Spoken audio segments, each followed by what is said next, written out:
Asian live নিউজের খবরের জেরে ভাতারের মহিলা টোটো চালক সুস্মিতা রোমের বাড়িতে আর্থিক সাহায্য এবং দান সামগ্রী নিয়ে উপস্থিত হলেন ভাতারের ভূমিপুত্র তথা ভাতারের ব্লক সহসভাপতি বিশিষ্ট সমাজসেবী অশোক কুমার হাজরা।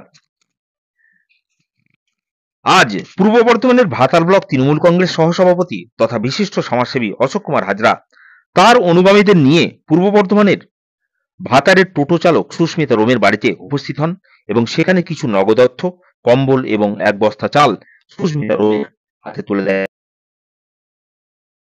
সাহায্যটা কতটা আপনার প্রয়োজন ছিল? এই সাহায্যটা অনেকই প্রয়োজন ছিল, কারণ মা নিয়ে এই বাচ্চাকে নিয়ে আমার খুবই অসুবিধা হচ্ছিল, কিন্তু আমি কাউকে বলতে পারছিলাম না, খুবই কষ্টের মধ্যে ছিলাম। ওনারা এগিয়ে এসেছে, আমার খুব ভালো লাগছে। এর আগে একটা খবর হয়েছিল আপনাদেরকে নিয়ে, কি দিলেন মানে আজকে আপনাকে ওনারা কি দিলেন? ওনারা কিছু টাকা দিয়ে সাহায্য করেছে, কম্বল দিয়েছে, চাল দিয়েছে। ওনারা আশা দিয়েছে আমার পাশে থাকবে।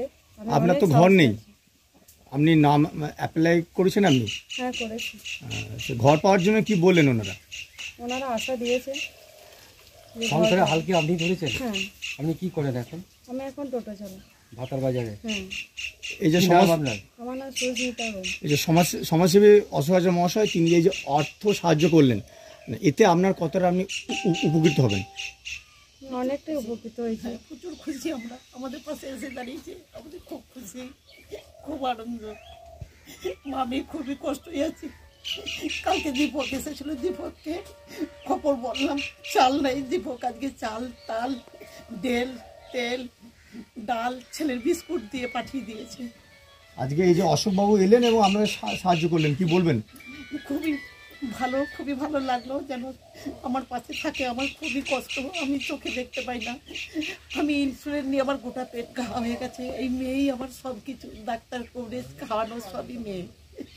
আমার একটি ঘর দিলে আমার খুবই ভালো হয়, উপকার হয়। এখানে যারা এসেছেন তারা তো বললেন যে আপনাকে ঘর দেওয়া হবে, দিলে খুব উপকার। আমি চিরজীবন তাদের কাছে মাথা নুয়ে থাকবো। আমার খুবই কষ্ট, খুবই দুঃখ করে যে শুনলেন যে এই পরিবারের এই অবস্থা, তো আজকে এই যে দিলেন, কোন ভাবনা থেকে আপনাদের এই মাথায় এলো? আমরা মমতা বন্দ্যোপাধ্যায়, অভিষেক বন্দ্যোপাধ্যায় সৈনিক। আমাদের নেত্রী সর্বক্ষণই আমাদের বলেন যারা সমাজে অসহায়, নিপীড়িত, তাদের পাশে দাঁড়ানোর জন্য।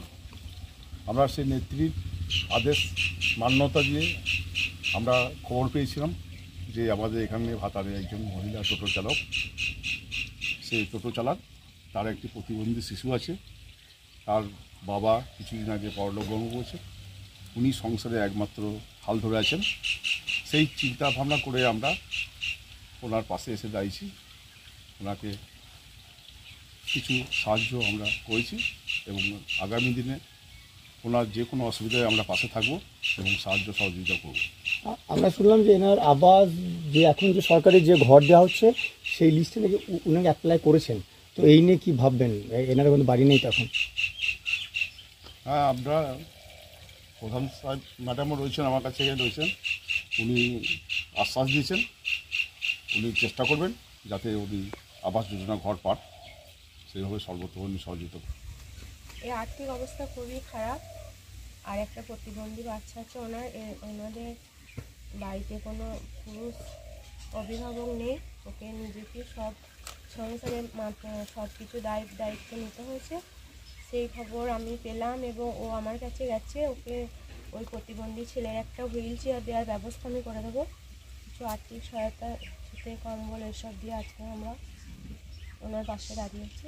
আপনার একটা খবর হয়েছিল তাই তো? হ্যাঁ। তো তার জন্য, তার জেরে আপনারা সাহায্য পেলেন? কে সাহায্য করলেন? আর কেসে সাহায্য করলেন আমি প্রথম অশোক কুমার হাজরা, অশোক হাজরা মহাশয় আছেন, তারপরে প্রধান ম্যাডাম আছেন, আরও সব আছেন। আমি তো সবার নাম জানি না। সাহায্য পেয়ে কেমন লাগছে? সাহায্য পেয়ে খুবই ভালো লাগছে, খুবই আনন্দ হচ্ছে, কিন্তু আনন্দের সঙ্গে চোখে জল আসছে। আবাস যোজনার ঘরটা পেলে আরো খুশি হবেন তাই তো? হ্যাঁ। কি নাম আপনার? আমার নাম সুস্মিতা রোম।